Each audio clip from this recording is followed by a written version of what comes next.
दोस्तों इस वीडियो में स्वागत है। इस वीडियो में बात करेंगे जब भी आप ट्रैक्टर लेते हैं या जिनके पास ट्रैक्टर है उन किसानों को फसल में कौन कौन से बदलाव करने चाहिए ताकि वो आसानी से अपने पैसा चुका सके। तो मेरा नाम है गुरदीप सिंह, मैं बीटेक एग्रीकल्चर हूँ और लगातार मैंने 20 साल ट्रैक्टर में काम किया दोस्तों। तो जब भी आप देखो, जब भी कोई किसान खेती कर रहा होता है तो सबसे बड़ी गलती क्या कर रहा होता है। मान लो आपके पास 5 एकड़ ज़मीन है और आपने ट्रैक्टर लिया और आप गेहूँ और जो सभी लोग कर रहे हैं वही कर रहे हो, तो आप हमेशा नुकसान में जाएंगे और आपका ट्रैक्टर कोई काम का नहीं है। आप लोगों जैसे खेती करेंगे तो वही पाएंगे जो तुम्हारे अड़ोस पड़ोस में पा रहे हैं पहले। तो यानी आपको खेती का तरीका बदलना पड़ेगा। खेती का तरीका कैसे बदलना पड़ेगा, सबसे बड़ी बात है। तो इसमें पहले बात करते हैं, जैसे मान लो गेहूं है। अब मान लो कोई भी गेहूं बोलता है तो उसको 30 से 40 हज़ार रुपए लगभग प्रॉफिट आता है पर एकड़। अब ये तो नो प्रॉफिट नो लॉस जैसी बात है ना, कि प्रॉफिट तो हुआ नहीं, खाली तोड़ी ही बचती है। अगर पूरी तरह एक किसान एक रुपया खर्चा लिखे तो नो प्रॉफिट नो लॉस पे होता है। इसी तरह कपास भी नो प्रॉफिट नो लॉस पे होती है। बहुत सारी जगह पे कपास खराब हो जाती है, इवन लॉस ज़्यादा होता है क्योंकि उसमें मेहनत ज़्यादा होती है। आपको हर एक दिन का अपनी काम 500 रुपये अपनी दिहाड़ी लिखनी है उसके अंदर, तो इसको आपको काउंट करना है। ऐसे भी धान भी 50 से 60 हज़ार 1 लाख रुपए तक जाता है, तो लगभग वो भी नो प्रॉफिट नो लॉस जैसा ही होता है। उसमें बहुत सारी मेहनत लगती है। हमारे को लगता है कि आसानी से ये चीज़ें हो जाती हैं, पर नहीं, क्योंकि अड़ोस पड़ोस में देख लो सभी लोग यही तो बोल रहे हैं, कोई अमीर तो नहीं हुआ ना। ट्रैक्टर लेने का मतलब आप यही सोच रहे हो ना कि आपको अमीर होना है। अगर मान लो आप यही फसलें बोते रहोगे, अमीरी कहाँ से आएगी दोस्तों। और मान लो अभी मैं पिछले कुछ दिनों से गुजरात के अंदर हूँ, तो मैंने गुजरात के अंदर जब मैं विजिट कर रहा था तो मैंने देखा यहाँ के लोगों का सोच ही अलग है। वो अलग तरीके से खेती करते हैं। वो कोई भी ऐसी खेती नहीं करते जो नो प्रॉफिट नो लॉस वाली नहीं हो। चलो उदाहरण लेते हैं दोस्तों।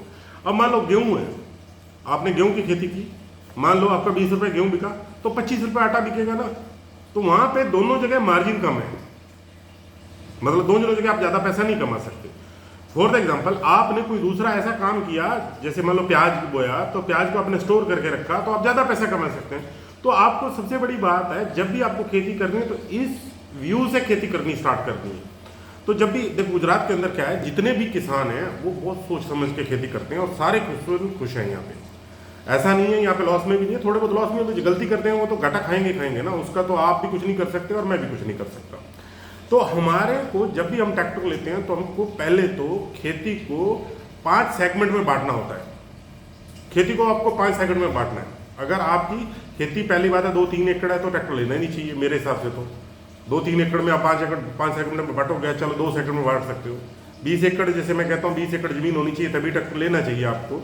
तो 20 एकड़ में आपको 5 एकड़ के अंदर कोई भी बाग ऑर्चिड लगाना चाहिए।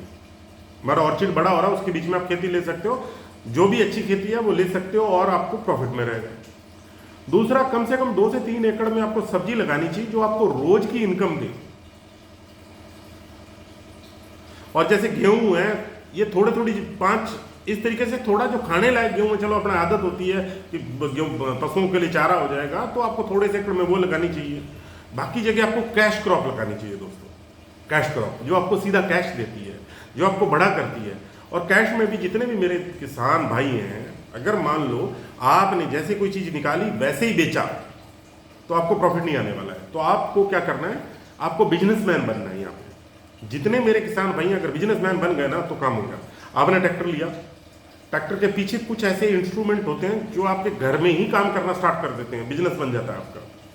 जैसे कपास की बेलने वाली मशीन ट्रैक्टर पे चल जाती है, आटे का चक्की उस पर चल जाती है, दाल दली जा सकती है, अरहर है तो दाल बनाई जा सकती है। तो इस तरीके के जो रियल में सही चीज़ें जो किसान से आम लोग चाहते हैं, व्यापारी क्या करते हैं, दाल को पॉलिश कर देते हैं, दाल का सत्यानाश कर देते हैं, उसका प्रोटीन खत्म कर देते हैं, विटामिन सब कुछ खत्म कर देते हैं। ऐसे ही दाल को पॉलिश कर देते हैं तो दाल का विटामिन प्रोटीन खत्म कर देते हैं। जो रॉ दाल है, कच्ची दाल है, आप वैसे की दाल जब दड़ के बेचेंगे, मान लो अरहर जब बिकती है तो 40 रुपये किलो बिकती है, दाल बिकती है तो 120 रुपये किलो बिकती है दोस्तों। अगर आप दाल बना के बेचेंगे 120 रुपये किलो बेच सकते हैं ना। तो आपने भी 120 क्यों नहीं कमाया, ये सबसे बड़ी गड़बड़ है। जैसे ही आप ट्रैक्टर लेंगे तो आपको ये मन लगाना है मैंने बिजनेसमैन बनना है। तो आप बिजनेसमैन किस तरीके से बनेंगे, आपने जो प्रोडक्शन किया आपको सीधा रिटेलर तक बेचना है, कोशिश करनी है। जैसे मैं बचपन के अंदर था दोस्तों, तो मेरा एक छोटा सा खेत था, मैं बहुत गरीब फैमिली से बिलोंग करता था। जब बचपन में पहली बारी मेरे को ध्यान है, तो मैं खेत में काम कर रहा था।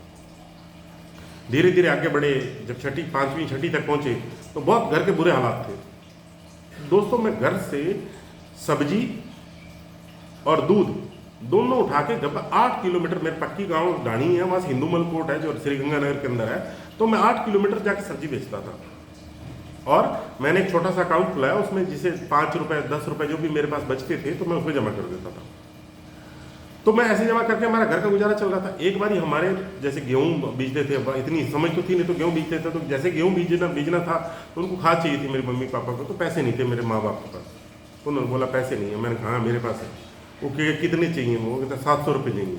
तो मेरे पास उसमें 1800 रुपये थे। तो मैंने बोला मेरे पास 1800 रुपये। वो तो कहाँ है? सारे दे दे। सारे नहीं दूंगा, सिर्फ जितने चाहिए 100-200 एक्स्ट्रा ले लो, बाकी नहीं दूंगा आपको।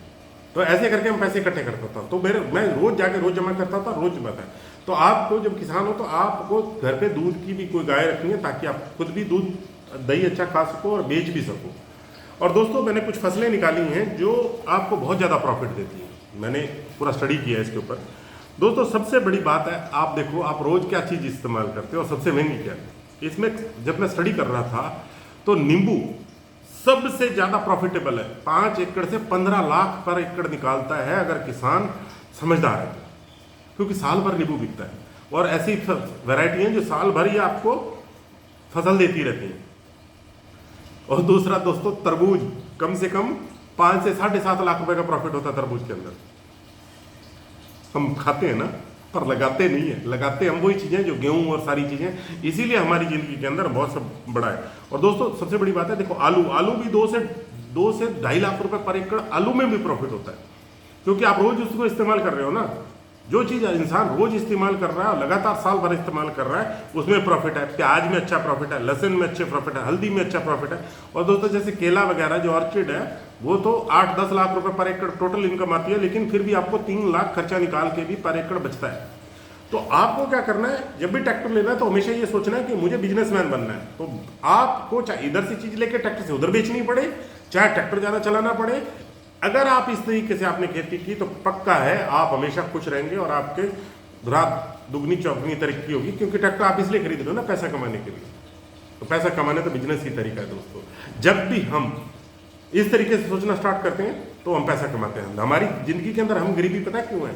हम सही सोचते नहीं है। ये सबसे बड़ा प्रॉब्लम है हमारे साथ। जब हम सही सोचना स्टार्ट कर देते हैं, वैसे वैसे रास्ते खुलना स्टार्ट हो जाते हैं। अभी मैंने वीडियो बनाया, बहुत सारे लोग सोचेंगे कि हमारे पास तो पैसे नहीं है। अरे भाई, धीरूमणि मणि के पास पहले पैसे थे क्या? शुरुआत की ना, सोचा। इस दुनिया में जितने भी अमीर लोग हैं, किसी के पास पैसा नहीं था दोस्तों, सिर्फ उन्होंने पहले सोचा। जब आप सोचना स्टार्ट करते हैं तब आपके पास पैसा आता है। पहले सोच बनाइए, फिर अपने आप बिजनेस स्टार्ट होगा, अपने आप पैसा होगा। ओके दोस्तों, ट्रैक्टर कोई भी खरीदिए, और बहुत सारे वीडियो आते रहेंगे, देखते रहेंगे। हम इस गुजरात में था तो मैंने कहा एक स्पेशल वीडियो इस पर होना चाहिए कि गुजराती लोग कैसे पैसे कमाते होते हैं, है ना। ओके दोस्तों, जय हिंद।